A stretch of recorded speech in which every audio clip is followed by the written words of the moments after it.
रामायण से लेकर महाभारत तक देख लीजिए, हर इंसान से उसका अनुभव पूछ लीजिए।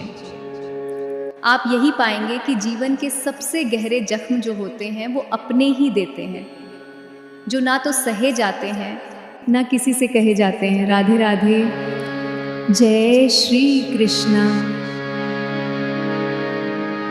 राधे राधे। यदि सब कुछ पहले से लिखा हुआ है तो क्या हम केवल कठपुतली हैं?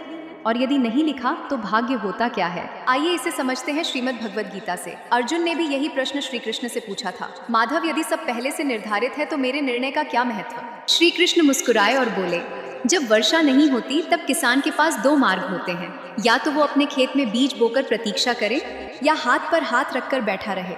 वर्षा उसके वश में नहीं है, पर बीज बोना उसके हाथ में है। यही अंतर है भाग्य और कर्म में। भाग्य वर्षा के समान है और कर्म बीज के समान। मोहवश छोड़ोगे वही आगे चलकर तुम्हारी बाध्यता बन जाएगा। महाभारत में युद्ध निश्चित था, पर अर्जुन के हाथ में था भय से पीछे हटना या वीरता से उसका सामना करना।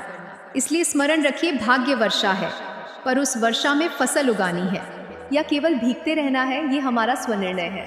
अब आप बताइए, क्या आप भाग्य में विश्वास करते हैं या कर्म में? कमेंट में बताएं। जय श्री कृष्ण। इतिहास गवाह है, जब जब अन्याय की सीमा पार हुई है तब तब उसका अंत करने के लिए स्वयं नारायण को धरती पर आना पड़ा है। द्वापर युग में मथुरा नगरी कंस के अत्याचारों से कांप रही थी। एक ऐसा राजा जिसने अहंकार में अपने ही पिता को जेल में डाला और अपनी बहन देवकी के 7 मासूम बच्चों का वध कर दिया। लेकिन नियति को कुछ और ही मंजूर था।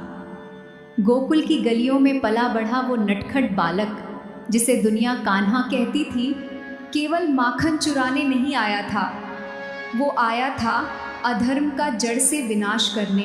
जब कृष्ण मथुरा के रंगमंच पर कंस के सामने खड़े हुए तो वो केवल एक भांजा नहीं बल्कि कंस का साक्षात काल थे। कृष्ण ने कंस के केश पकड़कर उसे सिंहासन से नीचे गिराया और एक ही प्रहार में उसके पापों का अंत कर दिया।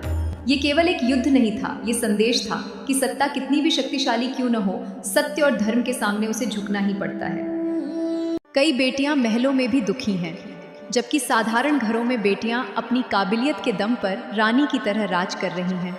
इसलिए अपनी बेटी को दहेज के भरोसे नहीं बल्कि उसे काबिल बनाकर विदा करें। माता पिता अक्सर सोचते हैं कि बेटी की शादी किसी बड़े घर में हो, कर देने से वो सुखी रहेगी, लेकिन यह सोच गलत है। बड़े घर में शादी होने से सुख की कोई गारंटी नहीं मिलती है।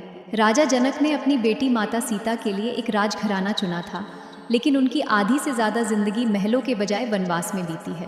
राजा जनक ने अपनी बेटी को इतना काबिल बनाया था कि उन्होंने कठिन परिस्थितियों और वनवास में भी अपना जीवन गरिमा के साथ बिताया।